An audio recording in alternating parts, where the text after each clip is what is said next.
오늘 말씀의 제목은 더 높이 계신 하나님을 기억하라 이고 학개서 1장 1절부터 12절 말씀을 함께 나누겠습니다. 우리가 느헤미야를 얼마 전에 보았기 때문에 학개서는 느헤미야와 이어지는 이야기들이라서 함께 말씀을 나누려고 합니다. 함께 본문의 1절부터 12절 말씀을 저와 여러분이 한 절씩 교독해서 읽어보겠습니다. 다리우스 왕 2년 6째 달 그 달 초하루에 학개 예언자가 주님의 말씀을 받아서 스알디엘의 아들 스룹바벨 유다 총독과 여호사닥의 아들 여호수아 대제사장에게 전하였다. 만군의 주님께서 이렇게 말씀하신다. 이 백성이 말하기를 때가 되지 않았다. 주님의 성전을 지을 때가 되지 않았다고 한다. 학개 예언자가 주님의 말씀을 받아 전한다. 성전이 이렇게 무너져 있는데 지금이 너희만 잘 꾸민 집에 살고 있을 때란 말이냐? 나 만군의 주가 말한다. 너희는 살아온 지난 날을 곰곰이 돌이켜 보아라. 너희는 씨앗을 많이 뿌려도 얼마 거두지 못했으며 먹어도 배부르지 못하며 마셔도 만족하지 못하며 입어도 따뜻하지 못하며 품꾼이 품삯을 받아도 구멍난 주머니에 돈을 넣음이 되었다. 나 만군의 주가 말한다. 너희는 각자의 소행을 살펴보아라.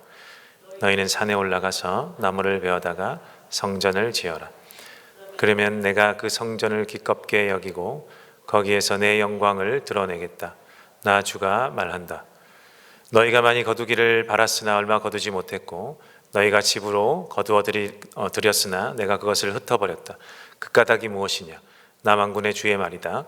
나의 집은 이렇게 무너져 있는데 너희는 저마다 제 집 일에만 바쁘기 때문이다. 그러므로 너희 때문에 하늘은 이슬을 그치고 땅은 소출을 그쳤다. 내가 땅 위에 가뭄을 들게 하였다. 산 위에도 곡물과 새 포도주와 기름 위에도 밭에서 나는 모든 것 위에도 사람과 짐승 위에도 너희가 있어서 기르는 온갖 것 위에도 가뭄이 들게 하였다. 스알디엘의 아들 스룹바벨과 여호사닥의 아들 여호수아 대제사장과 남아있는 모든 백성이 주 그들의 하나님이 하신 말씀과 주 하나님이 보내신 학개 예언자가 한 말을 따랐다. 백성은 주님을 두려워하였다. 아멘. 날카로운 질문은 우리를 당황하게 만들 때가 있습니다. 저희 아들이 예전에 한창 제가 살을 뺄 때에 혈압 문제로 살을 좀 빼야겠다 생각하고 가족들에게도 이야기하고 열심히 체중 감량을 하고 있었는데 어느 날 밤에 질문합니다. 아빠는 매일 살 빼야 건강해진다면서 왜 오늘도 야식 먹어? 이렇게 매우 날카로운 뼈를 때리는 돌직구 같은 질문을 받았습니다. 지금은 먹지 않습니다. 오늘 말씀 가운데도 학개 선지자의 메시지를 통해서 하나님께서 우리에게 주시는 날카로운 이 묵직한 질문 앞에 서게 되기를 바랍니다. 학개서의 날카로운 그리고 날렵하고 묵직한 질문은 바로 이것입니다. 이 성전이 황폐하여 버려져 있는데 지금 이 너희가 잘 꾸민 집에서 살 때냐? 이것이 하나님의 질문입니다. 이 성전이 황폐하여 버려져 있는데 지금 이 너희가 잘 꾸민 집에서 살 때냐? 매우 백성들에게는 뼈아픈 정말 돌직구 같은 아주 날카로운 질문이었습니다. 학개 선지자가 활동하던 시기는 기원전 520년, BC 520년 경인데 바벨론 포로에서 돌아온 지 16년이 지났을 때입니다. 바벨론에서부터 1차 포로 기환이 있었습니다. 그 이후로 16년이 지난 때라는 거죠. 하나님께서는 이 바벨론의 왕 고레스의 마음을 움직이셨지 않습니까? 그리고 이스라엘 백성을 이제 귀환시키라라고 선언하셨고 그래서 돌아온 때 그로부터 16년 이 돌아온 것은 매우 놀라운 은혜죠. 70년간의 포로 생활을 마치고 이제야 고향 땅 예루살렘으로 갈 수 있었고 그리고 그냥 돌아가라고 하는 것이 아니라 가서 성전을 지으라고 여러 가지 것들을 이 고레스 왕이 챙겨주었지 않습니까? 그래서 이제 성전을 다시 재건할 수 있겠다 하고 돌아왔던 때입니다. 그런데 16년이 지났는데도 불구하고 성전이 여전히 폐허로 남아 있었습니다. 이때 하나님의 질문이 불현듯 날아든 것이죠. 이 성전이 황폐하여 버려져 있는데 지금이 너희가 잘 꾸민 집에서 살 때냐? 하나님께서 요때 던지신 질문이에요. 과연 무슨 일이 있었던 것일까? 우리 살펴보아야겠습니다. 이 하나님의 질문에 백성들이 2절에 이렇게 답을 했습니다. 하나님, 아직 때가 아닙니다. 하나님, 아직 때가 아닙니다. 매우 이유가 있는 답변 같아 보이지 않습니까? 이유들이 있습니다. 그러니 지금은 때가 아닙니다. 매우 합리적으로 들리기도 하죠. 하나님, 경제 사정이 매우 어렵습니다. 주변 민족들이 너무 방해가 심합니다. 자재가 다 떨어졌어요. 인력이 모자랍니다. 너무 인부들이 고생을 너무 많이 했습니다. 그리고 이 주변에 있는 민족들에게 위협을 당하니까 지금 먼저 우리가 살아야 됩니다. 생존이 먼저입니다. 그러니 이 상황이 좀 안정된 후에 짓도록 하겠습니다. 매우 합리적으로 들리죠. 근데 4절을 보니까 이런 질문을 하나님 던지신 겁니다. 성전이 지금 무너져 있는데 그럼에도 불구하고 너희가 그런 답을 하고 있지만 그래도 지금이 그럴 때이냐? 라고 하나님 질문을 던지시는 거죠. 그러면서 살펴보니까 하나님은 다 보시고 계시지 않습니까? 살펴보니까 야, 너희들은 이렇게 잘 꾸민 집에서 사는데 성전 지을 여력이 없다고 말하는 게 말이 되느냐? 과연 그것이 합리적이냐? 뭐가 먼저냐? 라고 사실은 정말 묵직한 하나님의 질문을 하나님께서 던지고 계시는 것입니다. 성도 여러분, 이 백성들은 지금 현재 망각의 상태에 빠져 있습니다. 망각하고 있는 것들이 많이 있다는 것입니다. 하나님께서 왜 그들을 포로에서 돌아오도록 이 하나님의 땅 이스라엘로 돌아오도록 하셨겠습니까? 과연 그들이 개역 개정으로 볼 때는 판벽한 집이라고 했습니다. 덧댄 집, 그냥 꾸몄다는 겁니다. 이 꾸민 집에서 살라고 하신 것일까? 아니면 성전을 먼저 재건하라고 하신 것일까? 하나님이 돌아갈 집이 있어야 하는데 너희 집을 먼저 지어야겠느냐? 과연 무엇을 위해서 내가 보내었느냐? 라고 묻는 것인데 이 백성은 아직은 때가 아닙니다. 라고 대답하고 있는 거죠. 그러니 망각하고 있는 겁니다. 그들의 보내신 이유를 이 백성들이 망각하는 것이죠. 부르심의 망각 상태에 빠져 있다라고 볼 수 있는 것입니다. 그리고 이 망각하기 시작하니까 자신들의 문제가 이 하나님이 부르신 그 부르심보다 훨씬 더 커 보이기 시작합니다. 하나님, 경제가 어렵습니다. 환경이 좋지 않습니다. 시기가 적절하지 않습니다. 이 모든 것이 하나님보다 더 크게 보였던 것이겠죠. 그런데 더 위험한 것은 그들이 자신들의 부르신 이 부르심을 합리화하고 있다라는 점입니다. 아직은 때가 아니다. 무엇인가 기다리는 것처럼 매우 신중해 보이고 마치 하나님의 때를 이 부르시셨으니까 이 때가 좋은 때가 올 것이다 라는 것처럼 신중한 말처럼 들리지 않습니까? 하지만 이 말은 불순종을 가장한 합리화라는 것을 하나님의 질문에서 우리는 볼 수 있습니다. 자신들의 안락은 우선시하면서도 그것을 마치 신중함인 것처럼 포장하고 있기 때문에 그렇죠. 성도 여러분, 우리도 한번 생각해 보아야겠죠. 이것이 오늘날 살아가는 우리에게는 과연 어떠한 질문으로 다가올 것인가? 우리는 예수 그리스도를 통해서 죄의 생활에서부터 해방된 자 아니겠습니까? 죄로부터 부르심을 받았고 해방된 자 아니겠습니까? 우리는 하나님께 부르심을 받은 자입니다. 교회로 모였다는 증거가 바로 그것이죠. 부르심을 받은 자들의 모임이 에클레시아 교회니까 우리는 다 부르심을 받은 자들입니다.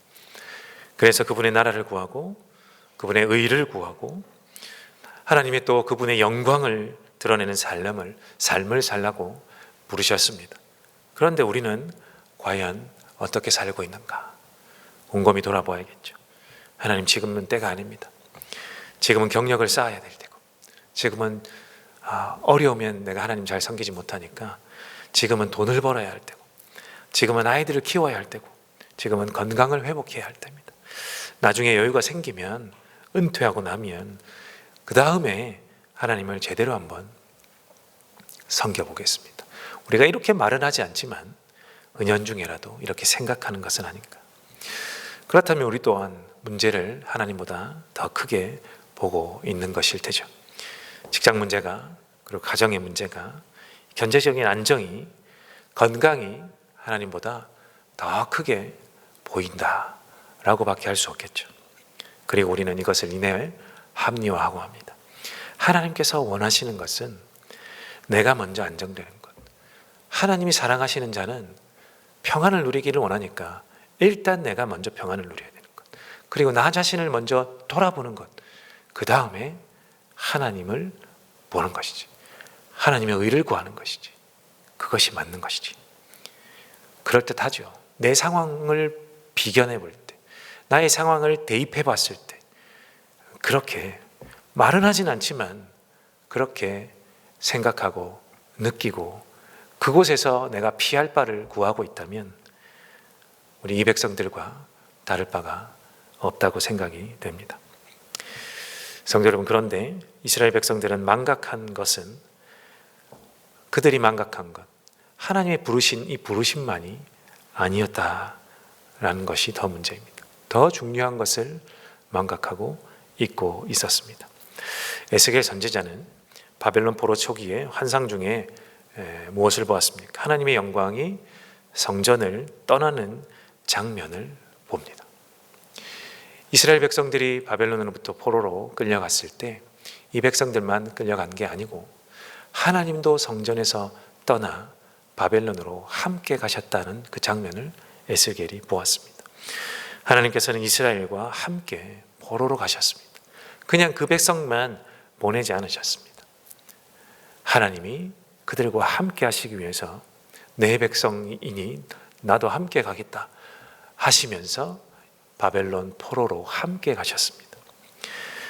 성전이 파괴되었을 때 하나님의 임재가 그 백성과 함께 떠나신 장면에서 우리가 볼 수 있는 것이죠.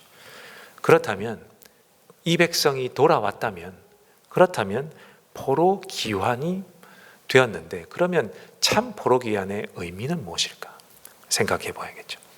단순히 지리적으로 이 백성이 예루살렘으로 옮겨오는 것, 이 백성이 이제 바벨론에서부터 예루살렘 땅, 이스라엘 땅으로 옮겨온 것이 포로 회복인가? 언뜻 보기에는 그 누가 보기에도 고레스가 풀어줬구나, 그런 이 백성들이 자기네 땅으로 돌아왔구나, 이것이 포로 회복이라고 말하겠죠. 그러나 하나님의 백성들은 아닙니다.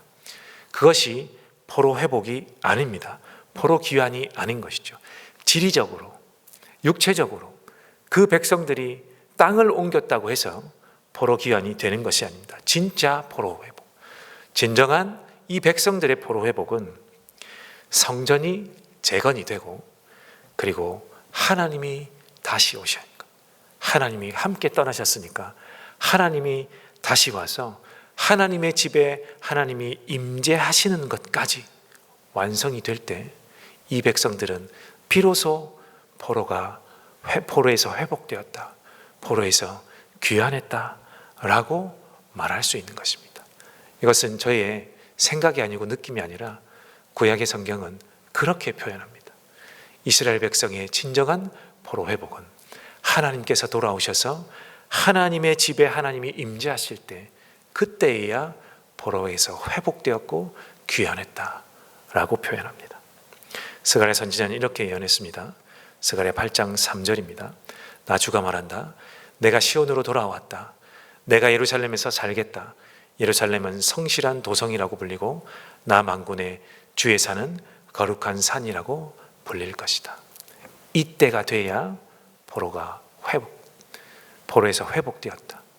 포로에서 귀환했다라고 말씀하고 있는 것입니다. 시온으로 돌아왔다. 왜 하나님이 시온으로 돌아옵니까?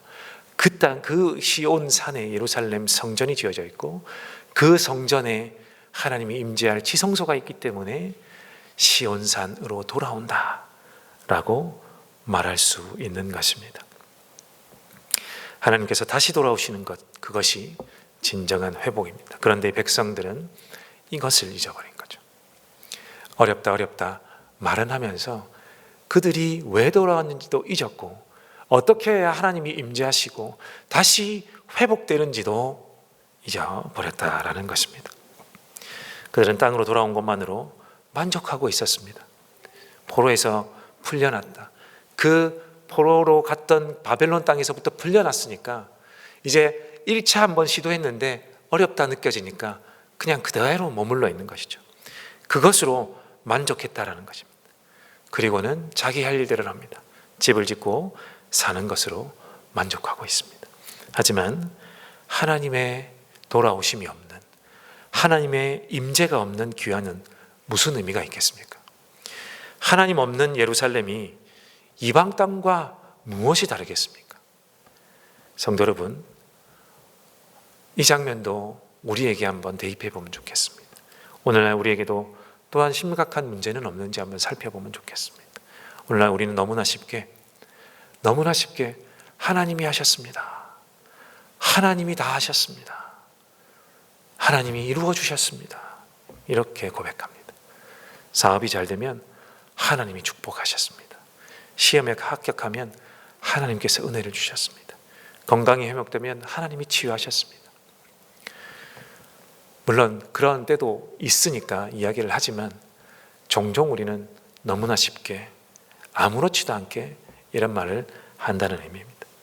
하지만 과연 그것이 정말 하나님께서 원하셔서 그렇게 된 것인지, 하나님이 원하시는 방법대로 했으니 그렇게 된 것인지, 아니면 혹시 내 눈에 좋은 대로 했기 때문에 그 결과가 이루어졌기 때문에 말하는 것은 아닌지, 또 내 영광이 드러났기 때문에 내가 무슨 사람들로부터 칭찬을 받으니까 그렇게 말하고 있는 것은 아닌지, 그곳에, 그 일에, 그 방법에는 하나님이 안 계신데도 우리가 쉽게 이렇게 말하고 있는 것은 아닌지 곰곰이 생각해 보아야 하겠죠.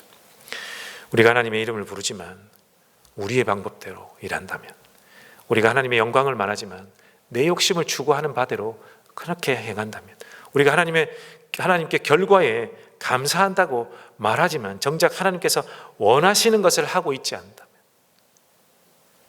혹시 결과가 주어지지 못했을 때는 전혀 그런 마음이 없게 된다면 우리는 보이는 것을 칭찬하고 있는 것이지 정작 하나님께 영광을 돌리고 있는 것이 아니라는 것을 우리는 깊이 생각해 보아야 할 것입니다. 성도 여러분, 바로 학계 시대의 백성들의 모습이 어떠했는지 보면 우리가 깨달을 수 있을 것입니다. 그들도 예루살렘으로 돌아왔다고, 또 집을 지었다고, 농사를 짓는다고, 하나님께서 우리를 회복시키셨다, 하나님께서 하셨다. 그들은 잘 꾸민 집에서 살고 있으니까 우리가 포로 회복을 받아서 이렇게 하나님이 이루어 주셨구나, 농사를 짓고 수확물을 얻으니까 하나님이 우리를 축복해 주셨구나, 하나님이 다 하셨습니다 라고 말할 수 있겠지 않습니까? 하지만 하나님께서는 그것이 이스라엘로 돌아가게 한 하나님의 본디 의도가 아니라고 오늘 말씀하고 있습니다. 그렇게 사는 것이, 그것으로 만족하고 감사하고 있는 것이 하나님이 원하시는 방법도 아니요 하나님이 기뻐하시지 않는다는 것을 이 백성은 잊어버리고 있었다라는 것입니다. 이것을 볼 때 하나님이 영광 받으시고 있지 않으시구나 라는 것을 우리가 알 수 있는 것이죠. 하나님은 하나님이 원하시는 방법대로 우리가 행하기를 원합니다. 하나님께서는 그분의 임재를 원하십니다. 하나님이 우리와 함께 하시기를 원하십니다. 하나님이 우리 하는 일에, 하나님이 우리가 하고 있는 그 말에, 하고 있는 행동에, 살고 있는 그 삶에 임재하시기를 원하십니다. 그렇다면 우리는 하나님께서 원하시는 하나님의 뜻을 구하고 하나님의 영광을 위해 살아야 할 것입니다. 우리가 우리의 방법으로 이룬 것을 두고 하나님이 하셨다고 말하는 것은 이스라엘 백성들이 성전 없이 집을 짓고 살면서도 우리가 귀환했다, 이렇게 귀환한 것은 하나님이 하신 것이다, 하나님이 다 하셨다 라고 말하는 것과 별반 다르지 않다라는 것, 우리가 꼭 기억하면 좋겠습니다. 하나님께서는 두 번 반복하여 말씀하십니다. 5절과 7절인데요. 너희는 살아온 지난 날을 곰곰이 돌이켜보아라. 너희는 각자의 소행을 살펴보아라. 이 말을 히브리어로 직역하면 너희 길들 위에 너희의 마음을 두어라 라는 뜻입니다. 의역하는 것이죠. 너희 살아온 지난 날을 곰곰이 돌이켜보아라. 너희는 각자의 소행을 살펴보아라, 반추해보아라 라는 뜻인데, 이것을 직역하면 너희 마음을 지나온 너희 길들 위에 두어라 라는 말이 됩니다.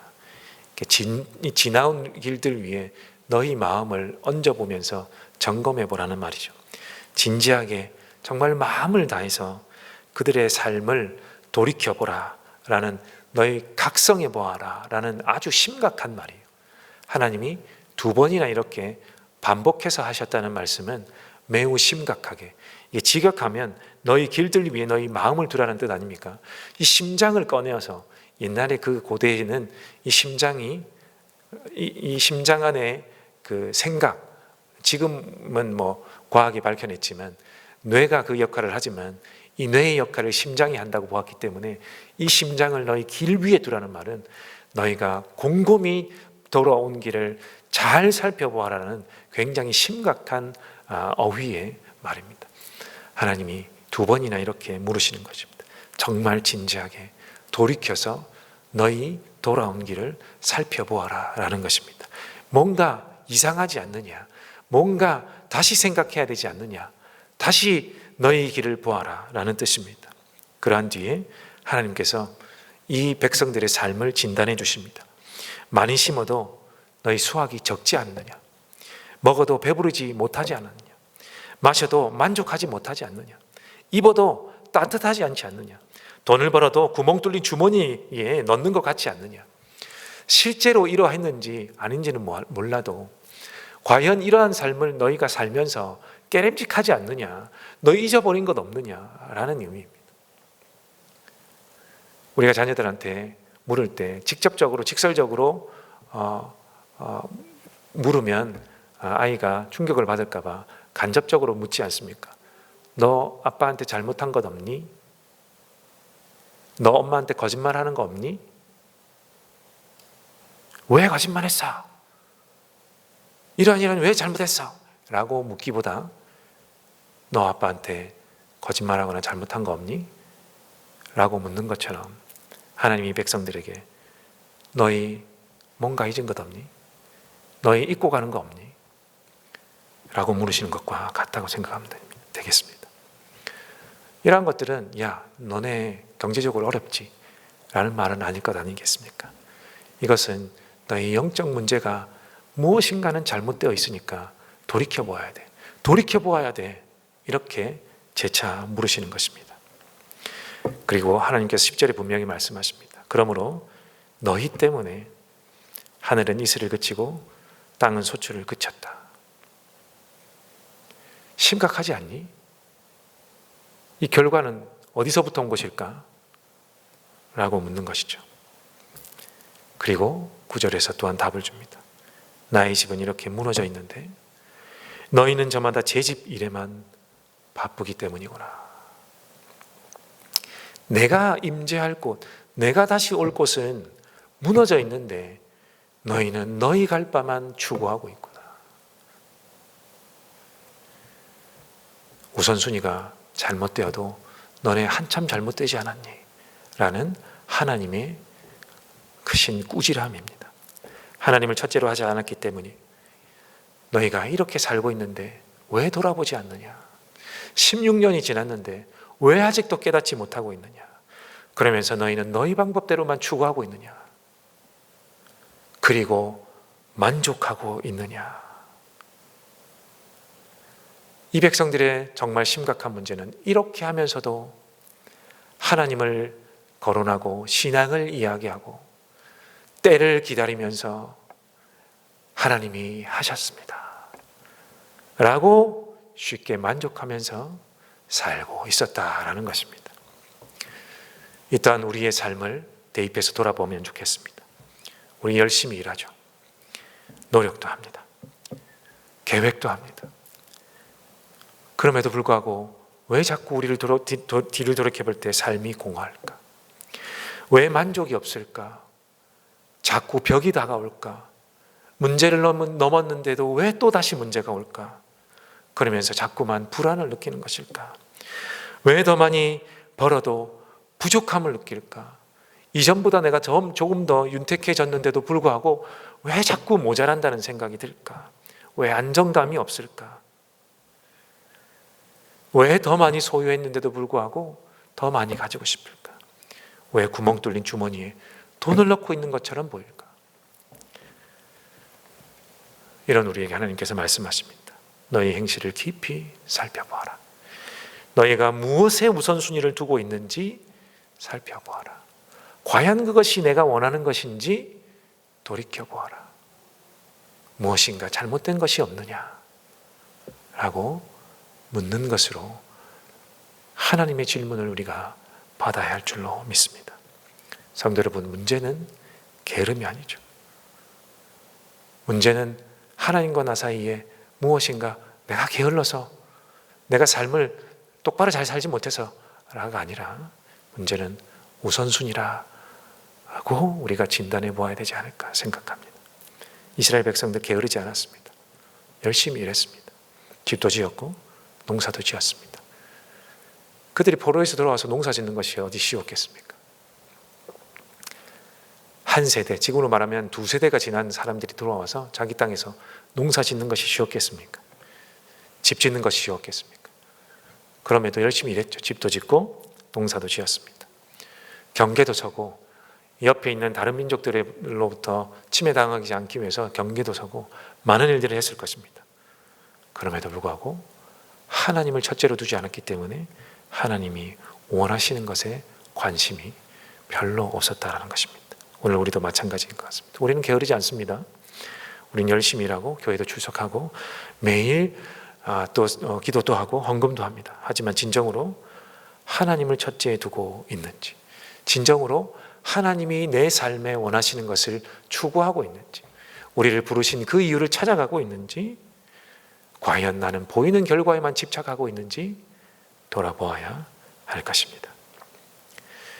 하나님께서 명령하십니다. 8절을 보면 너희는 산에 올라가서 나무를 베어다가 성전을 지어라.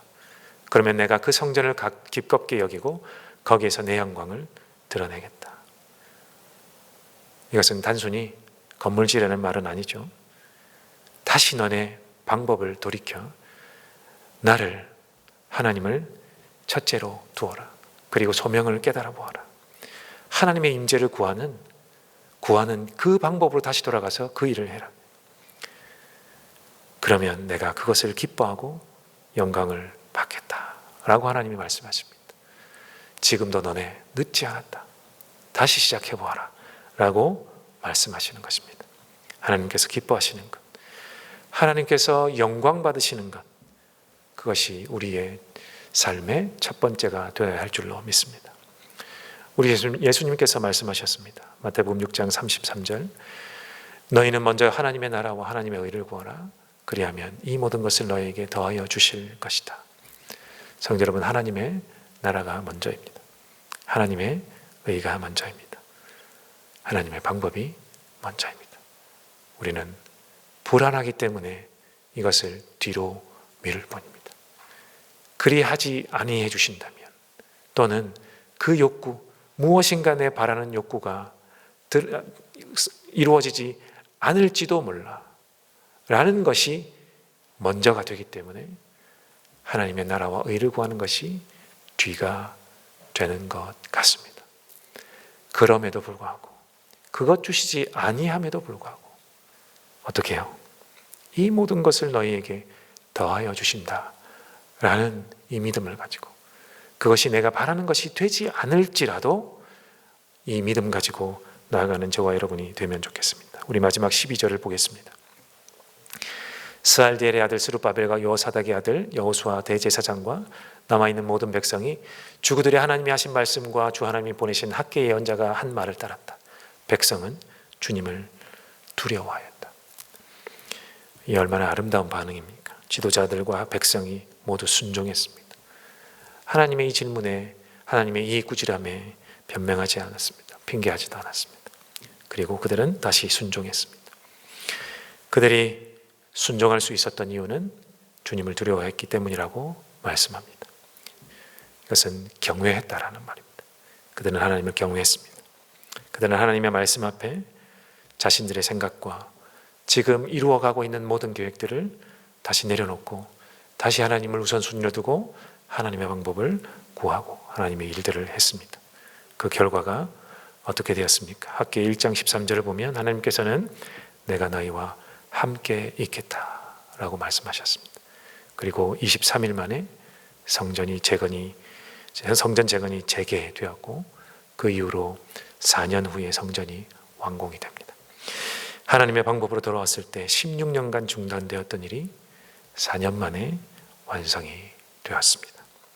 사랑하는 성도 여러분, 오늘 우리에게 주시는 하나님의 메시지는 분명합니다. 우리는 이 세상 가운데 하나님의 교회 공동체로 부르신 부르심을 기억해야 합니다. 그러면 우리 개인의 문제보다 하나님이 더 크게 보일 것입니다. 이 공동체에는 늘 하나님의 임재가 있을 것이고 늘 하는 모든 일에는 하나님의 방법이 주어질 것이고 그것을 깨닫게 될 것이고 그 방법이 보이지 않을 때도 우리는 그 방법을 구하게 될 것입니다. 또한 하나님의 방법이니 늘 순종함으로 하나님을 기쁘시게 할 줄로 믿습니다. 그래야 할 때 우리의 삶 가운데 하나님의 임재가 온전하게 이루어질 줄로 믿습니다. 이러한 삶을 살아가시는 저와 여러분 되시기를 주님의 이름으로 간절히 축원드립니다. 오늘 함께 기도하겠습니다. 기도의 제목 세 가지를 먼저 나누어 드리고 그리고 함께 기도하겠습니다. 첫 번째는 하나님, 나의 눈앞에 있는 것으로 만족하지 않고 크신 하나님과 또 하나님의 나라와 하나님의 교회, 하나님의 의를 이루는 것을 목표에 두고 이러한 것들이 내 안목에 보일 수 있도록, 내 눈에 이것들이 먼저 보일 수 있도록 하나님 하여 주시옵소서. 첫 번째 기도해 주시고, 두 번째는 지난 주일에 모든 직분자들이 선출되었습니다. 새롭게 선출된 직분자들과 호로 함께했던 모든 이들에게 함께 교회를 섬기는 마음이 변치 않게 해달라고 함께 기도하겠습니다.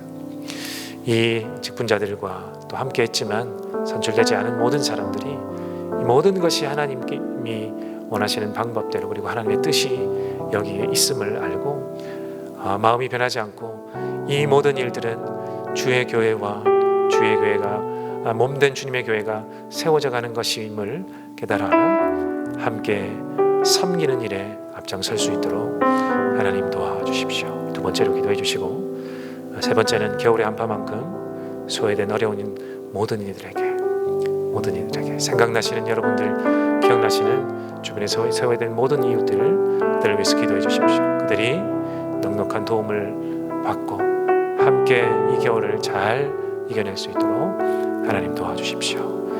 그리고 이어서 여러분의 가져오신 기도의 제목을 가지고 함께 기도하시다가 돌아가도록 하겠습니다. 함께 기도하겠습니다.